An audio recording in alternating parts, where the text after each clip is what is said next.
Hello friends, स्वागत है आप सभी का आपके YouTube channel online tech world में। और मैं रवि रंजन आज आपसे बात करने वाला हूँ 2021 में आप एक मिनी मार्ट या जनरल स्टोर कैसे स्टार्ट कर सकते हैं, इसके बारे में इस वीडियो में बात करेंगे। तो अगर आप नया मिनी मार्ट या जनरल स्टोर खोलने में इंटरेस्टेड है तो वीडियो को लास्ट तक जरूर देखिएगा। लेकिन उससे पहले वीडियो को लाइक और शेयर जरूर कर दीजिए, और चैनल पे नए हैं तो चैनल को सब्सक्राइब करना ना भूलें। तो बिना टाइम गंवाए हुए चलिए शुरू करते हैं इस वीडियो को। जैसा कि आप सभी को पता है कि आज के टाइम पे हर जगह लॉकडाउन चल रहा है, कहीं पर नाइट कर्फ्यू है। तो इन सब के होने के बावजूद भी जो ग्रोसरी स्टोर, मिनी मार्ट, ये सब एसेंशियल सर्विस में आते हैं। और जिन लोगों ने लास्ट ईयर इस बिजनेस को स्टार्ट किया था वो उनका बिजनेस अभी भी चल रहा है, अभी भी रन हो रहा है। एसेंशियल आइटम के अंदर जितने भी बिजनेस आते हैं वो सारे ही रन हो रहे हैं, बिकॉज इतने सारे रिस्ट्रिक्शन होने के बावजूद भी ये बिजनेस चल रहा है। एवरीडे आपका स्टोर ओपन होगा और एवरीडे कस्टमर को एसेंशियल आइटम की रिक्वायरमेंट होती है तो वो आपसे ऑर्डर करेगा ही करेगा। अब बात कर लेते हैं कि ये बिजनेस स्टार्ट कैसे करें।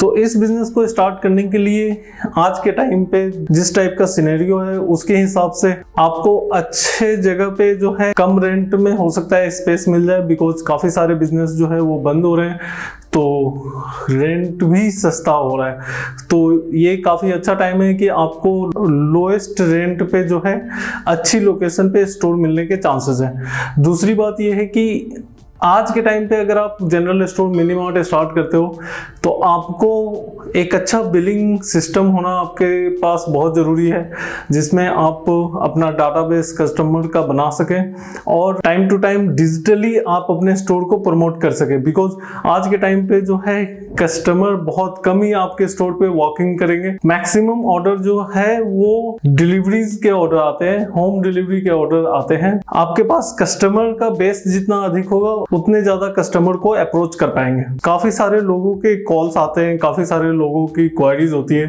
कि हम मिनी मार्ट तो स्टार्ट करना चाहते हैं बट हम कैसे स्टार्ट करें। तो मिनी मार्ट स्टार्ट करने के लिए आपको सबसे पहले तो स्पेस की रिक्वायरमेंट है। आज के टाइम पे स्पेस काफी सस्ता मिल रहा है, किसी भी मार्केट प्लेस में आप स्टोर ले सकते हैं। ये हमेशा ध्यान रखिए कि वहां पे कंपटीशन कम हो। कंपटीशन इन द सेंस कि ऑलरेडी जनरल स्टोर या मिनी मार्ट वहां पे ऑलरेडी तो नहीं है।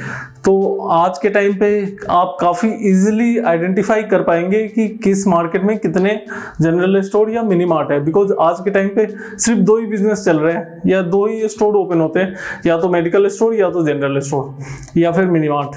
तो आपको ज्यादा टाइम नहीं लगेगा आइडेंटिफाई करने के लिए आप किस लोकेशन को टारगेट करें। आपने अगर लोकेशन फाइनल कर लिया तो आपको यहाँ पे इंडिया मार्ट के इतने सारे वेरीफाइड वेंडर मिल जाएंगे जो कि रैक डिलीवर करते हैं। रैक आपके स्टोर के हिसाब से, आपके स्टोर के लेंथ के हिसाब से वो आपको डिजाइन करके, आपको बना के, आपके यहाँ आकर इंस्टॉल करके चले जाएंगे।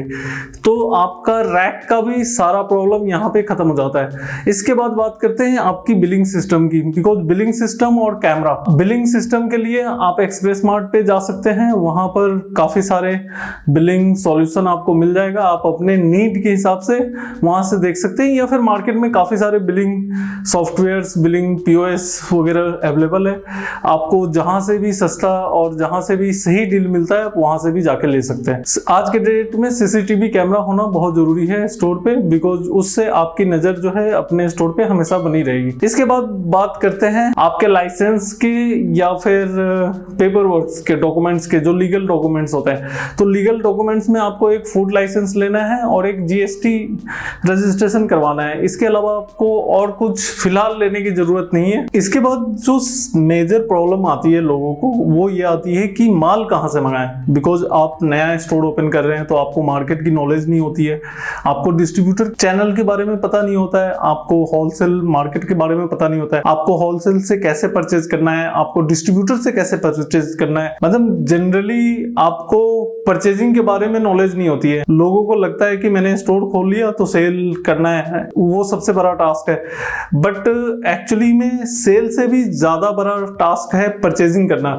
परचेजिंग इन द सेंस कि आपको वेंडर मैनेजमेंट करना, आपको वेंडर से मटेरियल टाइमली लेना, आपको होलसेल मार्केट के बारे में पता पता करना, मार्केट और जो डिस्ट्रीब्यूटर है दोनों के प्राइस को कंपेयर करना, ये सारी चीज़ें आपको इनिशियली करनी पड़ेगी।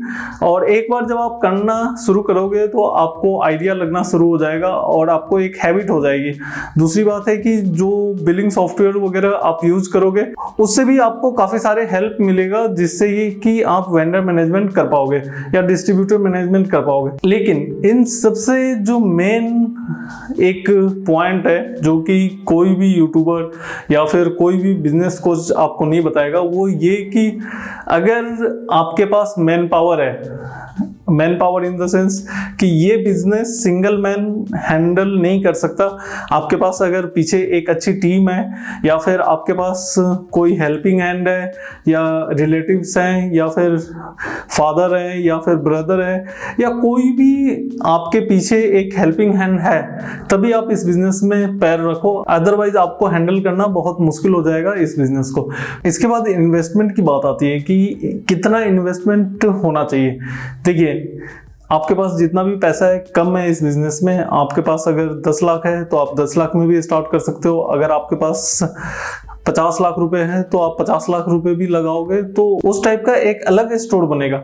तो आपके पास जितना भी इन्वेस्टमेंट है, चाहे आपके पास 5 लाख है तो आप 5 लाख के हिसाब से ही छोटा स्पेस लीजिए, उसको मॉड्यूलर मिनी मार्ट बनाइए या फिर मॉड्यूलर जनरल स्टोर बनाइए। बिकॉज जो ट्रेडिशनल तरीके से काम होता था पहले, ट्रेडिशनल जनरल स्टोर होते थे, अब उसका टाइम खत्म हो गया है।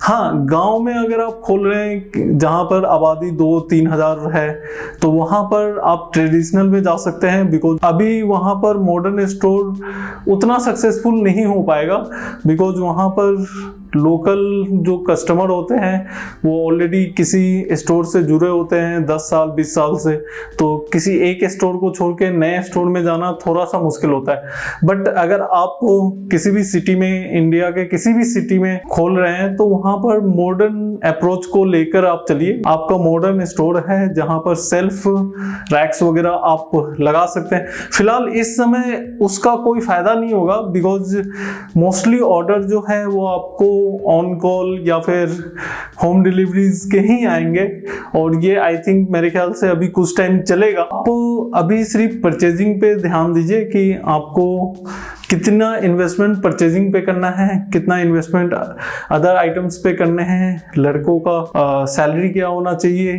ओवरऑल मंथ का एक्सपेंस आपका स्टार्टिंग में कम होना चाहिए।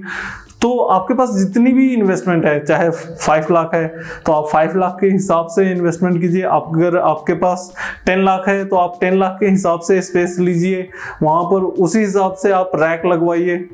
अगर एक मोटा मोटी अगर मैं बताऊं तो अगर आपके पास 500 to 600 स्क्वायर फीट स्पेस है तो आराम से उसमें मिनिमम जो रिक्वायरमेंट होगी वो 10 से 15 लाख के बीच की रिक्वायरमेंट होगी इन्वेस्टमेंट की।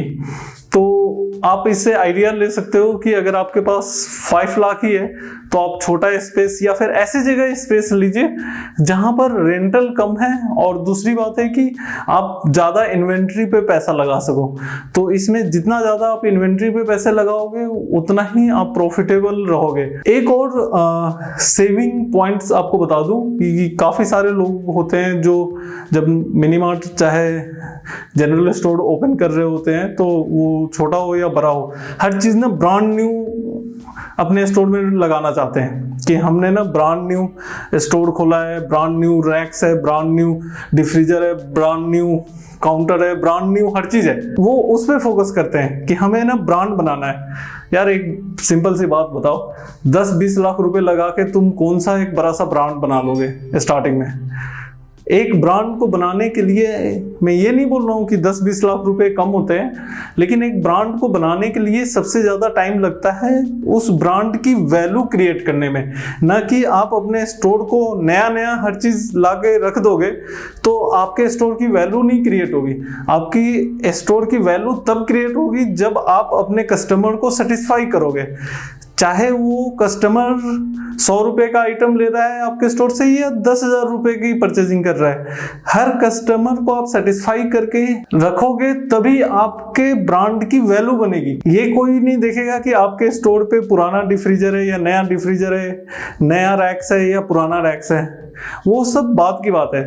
तो इसीलिए फिलहाल अभी आप अपने स्टोर के इन्वेंट्री पे फोकस करो, बिकॉज सिचुएशन जिस हिसाब से है उसी हिसाब से आप बिजनेस प्लान भी उसी हिसाब से आपको बनाना पड़ेगा। आप लास्ट ईयर या उससे पिछले साल की तरह लेविस प्लान बना के बिजनेस स्टार्ट करना चाहोगे तो अभी कोई फायदा नहीं है। अभी जो बिजनेस स्टार्ट करने का प्लान होगा वो डिफरेंट होगा, बिकॉज अभी कोई कस्टमर आपके स्टोर पे नहीं आ रहा है। आपको सिर्फ अपने प्रोडक्ट को, अपने इन्वेंट्री को सुरक्षित रखने के लिए और ताज़ा रखने के लिए आपको डिफ्रीजर या बाकी आइटम्स की रिक्वायरमेंट है, कस्टमर को दिखाने के लिए नहीं। तो फिलहाल 2021 में उस टाइप से ही अपना बिजनेस प्लान बनाइए और अपने बिजनेस को स्टार्ट कीजिए। इस वीडियो में मैं आप लोगों को यही एक गाइडेंस देना चाहता था कि आज के टाइम पे भी जनरल स्टोर या मिनी मार्ट ओपन करना जो है वो प्रॉफिटेबल है और एक अच्छा बिजनेस अपॉर्चुनिटी है आप सभी के पास। अगर आप सोच रहे हैं और लास्ट ईयर आपने स्टार्ट नहीं किया या फिर इस साल स्टार्ट करना चाहते हैं तो जल्दी कीजिए, बिकॉज जैसे जैसे आप टाइम बिताओगे वैसे वैसे मार्केट में कंपटीशन बढ़ता जाएगा। बिकॉज आज के टाइम पे काफ़ी सारे बिजनेस जो है वो बंद हो रखे हैं, बिकॉज दोबारा लॉकडाउन हो रहा है, कहीं पे कर्फ्यू लगी हुई है, कहीं पर other business other store open करने का जो है परमिशन नहीं है। तो इसलिए ये एसेंशियल आइटम में आता है। तो अगर आप इस बिजनेस को करना चाहते हैं तो आप स्टार्ट कर सकते हैं। तो इस वीडियो में इतना ही। अगर ये वीडियो आप लोगों को पसंद आए तो वीडियो को लाइक जरूर कीजिएगा। अगर चैनल पे नए हैं तो चैनल को सब्सक्राइब करके बगल में जो बेल आइकन है उसे भी क्लिक जरूर कर दीजिएगा, बिकॉज इस चैनल पे इसी टाइप के इंफॉर्मेटिव वीडियोज आते रहते हैं। तो तब तक के लिए सेफ रहिए, सिक्योर रहिए। जय हिंद, नमस्ते।